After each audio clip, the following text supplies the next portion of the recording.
என்னாச்சுங்க? என்னப்பாச்சு? பேத்தி எங்க? அது வந்து ஜெராக்ஸ் கடையில ஷட்டர்லாம் இழுத்து மூடி இருக்கு, பூட்டும் போட்டிருக்குப்பா. நானும் போன்ல ட்ரை பண்ணிட்டு இருக்கேன். சுவிட்ச் ஆஃப்னு வருது. இதுக்கெல்லாம் காரணம் அவனாதான் இருக்கும். வந்துட்டாங்கல்ல. பாயா என்னப்பாச்சு? பொண்ணை காணோம்னு சொன்னாங்க. அதேதான் நானும் கேக்குறேன். உன் பையனுக்கு பொண்ணு கொடுக்கலங்கிறதுக்காக உன் பையனை வச்சு பொண்ணை தூக்கிட்டு பேசுறான். பேசுறீங்க? அப்புறம் ஏதாவது சொல்லிட்டு போனாளா? எல்லா இடத்துலயும் தேடி பாத்தீங்களா? இல்ல போன் பண்ணி ரெண்டு பேரும் சார் நல்லாவே நடிக்கிறீங்க. கொஞ்சம் வார்த்தை அளந்து பேசுங்க. ஏன் தேவையில்லாம என் புள்ள மேல அநியாயமா பழி போட்டுட்டு இருக்கீங்க? ஆமா, உன் புள்ள பெரிய யோக்கியமானவன். இத பாரியா, சும்மா விளையாட்டு பண்ணிட்டு இருக்காத. உனக்கு 1 hour டைம். அதுக்குள்ள உங்க பையன் இவங்க பொண்ணோட இங்க வந்தாகணும். என்ன சார் இது? நாங்களே நேத்துல இருந்து எங்க பையனை காணமேன்னு தவிச்சுக்கிட்டு இருக்கோம். இப்ப அந்த பொண்ணு காணாம போனதுக்கு எங்க பையன் மேல பழி போடுறீங்க? என் புள்ளைய நான் அப்படி தப்பா வளர்க்கல சார். திவ்யா சார், இவங்க ஆளாளுக்கு இவங்க சைடு கரெக்டுங்கிற மாதிரியே ஸ்டேட்மெண்ட் கொடுத்துட்டு இருக்காங்க. இப்படி விசாரிச்சோம்னா கரெக்டான உண்மை தெரியாது. Correct sir. நம்ம போலீஸ் பாணியிலே விசாரிக்கலாம். கரெக்ட். போலீஸ் பாணியில பொம்பளைகளையும் சேர்த்து விசாரிச்சிட வேண்டாம். ஆம்பளைகளை மட்டும் போலீஸ் பாணியில் விசாரி. அதை பார்த்தா பொம்பளை வாயிலிருந்து ஆட்டோமேட்டிக்கா உண்மை வெளியே வந்துடும். சாயங்காலத்துக்குள்ள எனக்கு ரிப்போர்ட் பண்ணு. Yes sir. இங்க பாருங்க, உங்க பையனுக்கு இவங்க பொண்ணை கல்யாணம் பண்ணி வைக்கலன்னு சொல்லிட்டு நீங்களே பொண்ணை கடத்திடுவீங்க. அப்புறம் எங்களை கண்டுபிடிக்க சொல்லி கல்யாணம் பண்ணி வைக்க சொல்லுவீங்க. இதுக்கு தானே நாங்க காக்கி சட்டை போட்டிருக்கோம். மேடம், அந்த பொண்ணு காணாம போனதுல இருந்து அவங்கள விட அதிகமா தவிக்கிறது நாங்க தான். உங்க பையன் எவ்வளவு பெரிய குற்றம் பண்ணிருக்கான் தெரியுமா? கடத்தல் பண்ணவனுக்கு நீங்க சப்போர்ட் பண்ணிட்டு இருக்கீங்க. சட்டப்படி நீங்களும் பெரிய அக்யூஸ்ட் தான். பாருங்க, இப்போ உங்க முன்னாடி இப்போ உங்க பையனுக்கு கால் பண்ண போறேன். சொல்லல, பண்றதெல்லாம் பண்ணிட்டு போனை ஸ்விட்ச் ஆஃப் பண்ணி வச்சிருக்கான். ஏற்கனவே அந்த ஏரியால 3 பொண்ணுங்க மிஸ்ஸிங். இது வரைக்கும் எந்த க்ளூவும் கிடைக்கல. எனக்கு என்னவோ உங்க பையன் மேலதான் சந்தேகம். சந்தேகம் கிடையாது, கன்ஃபார்ம். மேடம், பொண்ணுக்கு ஏதாவது ஆச்சுன்னா குடும்பத்தோட தற்கொலை பண்ணிக்கிறது தவிர வழி இல்லைங்க.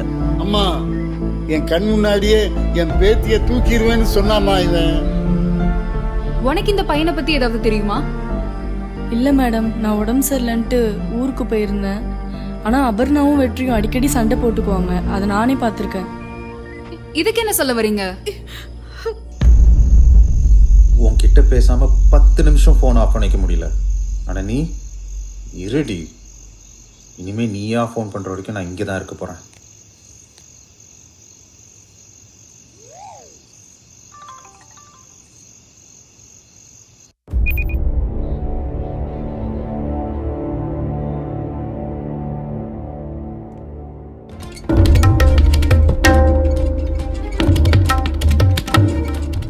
பொள்ளாச்சியில் தொடர்ந்து இளம்பெண்கள் காணாமல் போவது காவல்துறையினரை அதிர்ச்சிக்குள்ளாக்கியுள்ளது. இன்று மீண்டும் அபர்ணா என்ற இளம்பெண் காணாமல் போயுள்ளதாகவும் அவரை அவரது காதலன் வெற்றி என்பவர் கடத்தியுள்ளதாகவும் தனிப்படை அமைத்து தேடுதல் வேட்டையில் ஈடுபட்டுள்ளனர்.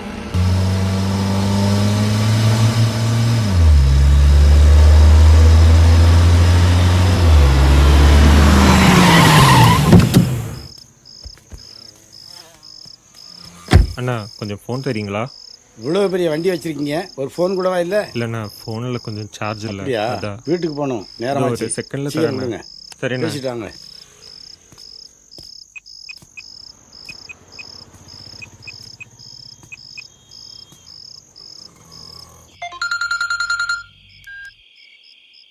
ஹலோ. டேய் நல்லவனே, அபர்ணாவை ஒத்தையடி பாதையில் சாக்கு முட்டையில் பத்திரமா கட்டி வச்சிருக்கேன். வந்து தூக்கிட்டு போடா.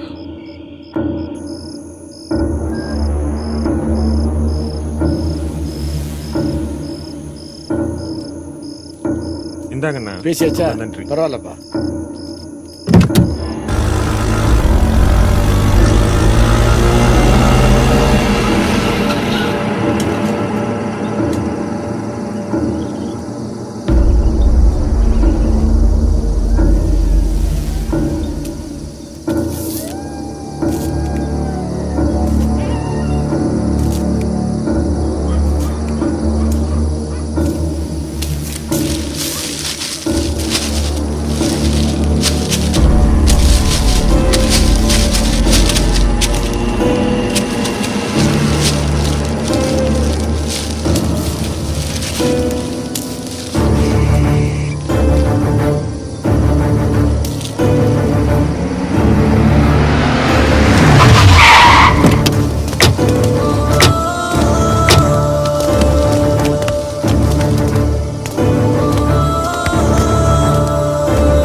பாத்துட்டல்ல, கிளம்பு.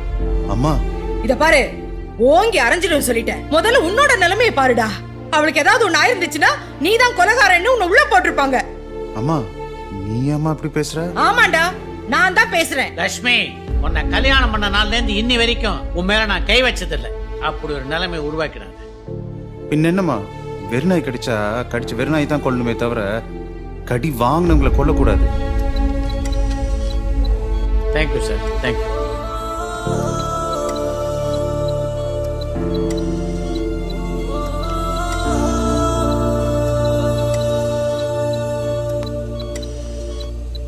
பொள்ளாச்சி நகரில் காணாமல் போன அபர்ணா என்ற இளம்பெண் காவல்துறையினரால் தற்போது உயிருடன் மீட்கப்பட்டுள்ளார்.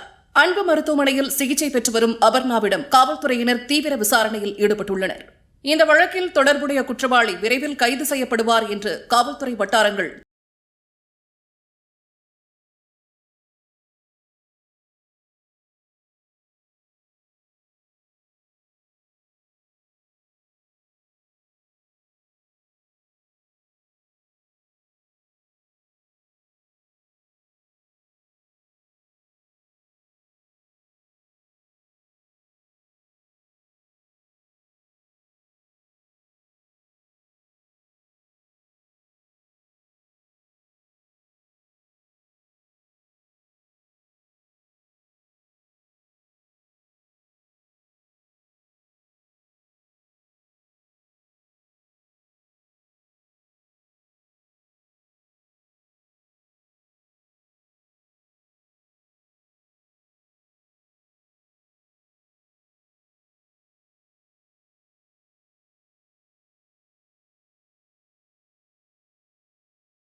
அப்புறம் நான் அப்போவே வேணான்னு சொன்னேன். தேவையில்லாமல் நான் தான் ஃப்ரெண்ட் ரிக்வெஸ்ட் அக்செப்ட் பண்ணி எவ்வளோ பிரச்சனை. எல்லாத்துக்கும் காரணம் நான் தான். உன் சாவை பார்த்ததுக்கு அப்புறம் தான்டா என் சாவு வரணும்.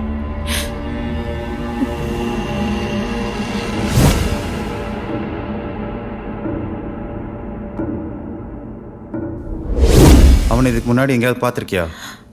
அவனை பார்த்ததில்ல. ஆனா என் ஃபோன் எங்க?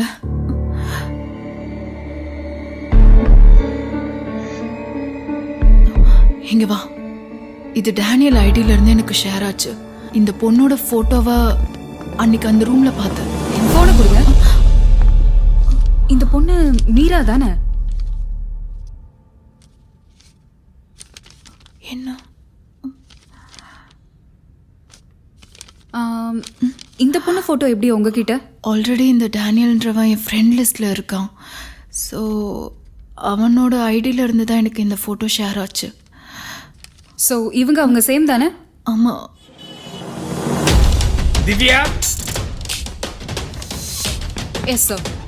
அந்த டேனியலுக்கு உன் மொபைல் இருந்து ஒரு ஃப்ரெண்ட் ரிக்வெஸ்ட் கொடு. சார், என்னோட மொபைல்ல இருந்தா? ஐயோ, உண்மையிலேயே நீ ஃப்ரெண்ட் ஆகணுங்கிறதுக்காக ரிக்வஸ்ட் கொடுக்க சொல்லமா? இப்போ தண்ணி நம்மளை அடிச்சுட்டு போகும்போது ஏதாவது ஒரு புல்லு பூண்டு கிடைச்சா கூட கெட்டியாக பிடிச்சிக்கலான்னு தோணும். அந்த மாதிரி இந்த கொலைகாரனை பொறுத்த வரைக்கும் நமக்கு எந்த க்ளூவும் இல்லை. அட்லீஸ்ட் உன்னோட ஒரு கிளாமர் சில்ல பார்த்தாவது அவன் விழுந்துட மாட்டானா அப்படிங்கிற ஒரு நப்பாசை தான். Sir, no no no, you are really beautiful.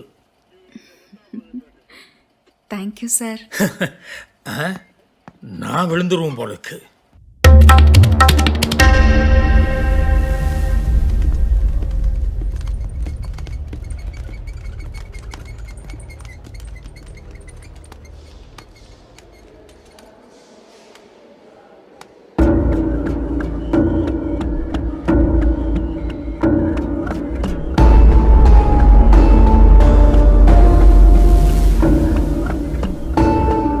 சத்துட்டு நினச்சி தான் தூக்கி போட்டேன்.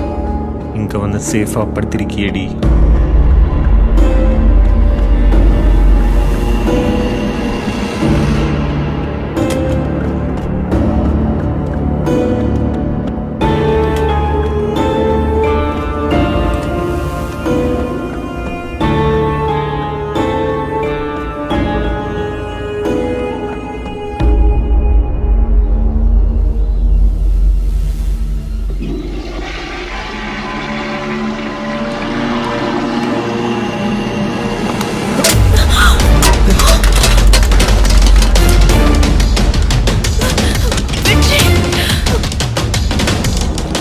ஓ போலீஸ் மேடம் போட்ட தூண்டில் தானே இது